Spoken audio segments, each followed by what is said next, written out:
Deep within the shadows of the Indonesian archipelago, tales of the Jenglot have whispered through generations. Tiny, mummified creatures with long hair and sharp fangs that thirst for the essence of life. But today, we explore a story that defies the very nature of this cursed entity. Imagine a forest so silent that even the wind fears to blow, where a creature of pure darkness finds a most unlikely companion. This is the story of an eerie friendship, a bond between the sinister Jenglot and a simple white pigeon that would change the woods forever. It began on a moonless night near an ancient rotting banyan tree, a place avoided by every living soul for centuries. A lone white pigeon, separated from its flock and seemingly lost in the darkness, landed near a mossy, decayed stump. There, nestled in the damp earth, sat the Jenglot. Its tiny, wrinkled face was frozen in a permanent snarl, its long, needle-like claws digging into the dirt. Normally, any living creature would flee from such a malevolent aura, but the pigeon remained still, its soft cooing sound echoing strangely against the heavy silence of the woods. As the days turned into weeks, the bond between the two deepened in a way that defied every law of nature. The Jenglot, usually a solitary and predatory spirit of the earth, seemed to tolerate and even welcome the presence of the bird. It was as if the pigeon became the creature's eyes in the sky, while the Jenglot provided a dark, supernatural protection from the depths of the shadows.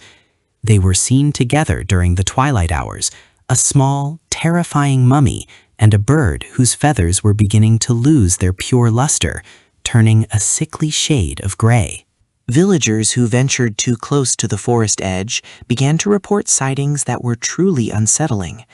They spoke of the Jenglot feeding the pigeon, not with common grain or water, but with a dark, viscous substance that dripped from its tiny clawed hands. The pigeon's behavior changed drastically. It no longer pecked at the ground for seeds, but instead stood guard over the Jenglot's resting place with a terrifying intensity. Its eyes turned from a gentle amber to a piercing, unnatural crimson that seemed to glow with its own internal fire in the dark.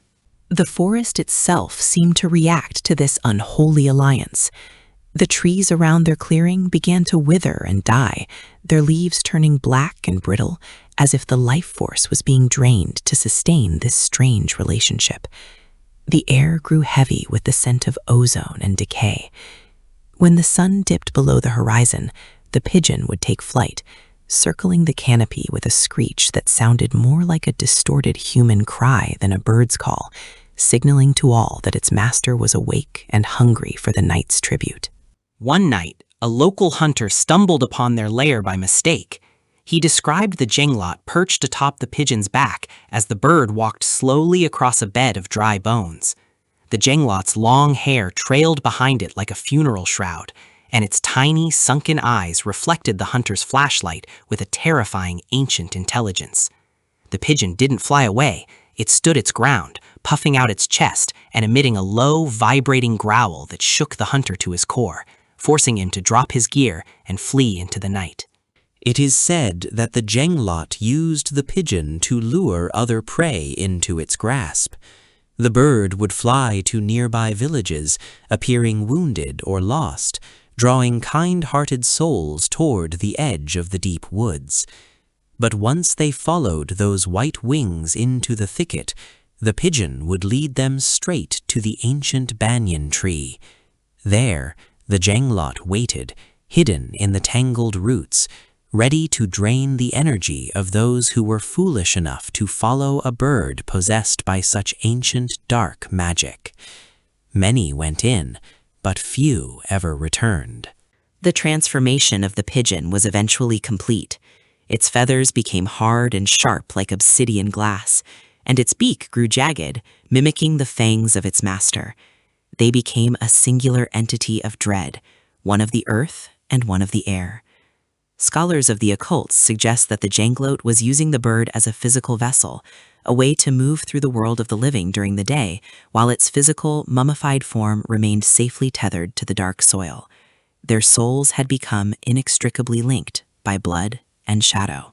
Legend has it that if you ever hear the sound of a pigeon cooing at midnight near a graveyard or a forgotten forest path, you must never look up, for if you catch the gaze of the Jenglot's companion, you are marked.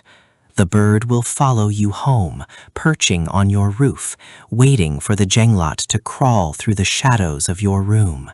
It is a friendship built on ancient curses, a chilling reminder that in the world of the supernatural, even the most innocent creatures can be corrupted by the darkness that dwells beneath the earth.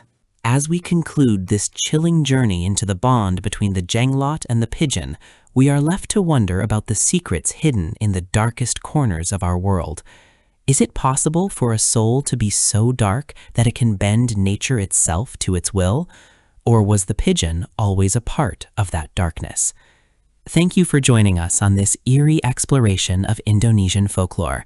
If you enjoyed this dive into the macabre, don't forget to like and subscribe for more updates. Stay safe, and remember, some friendships are better left in the shadows.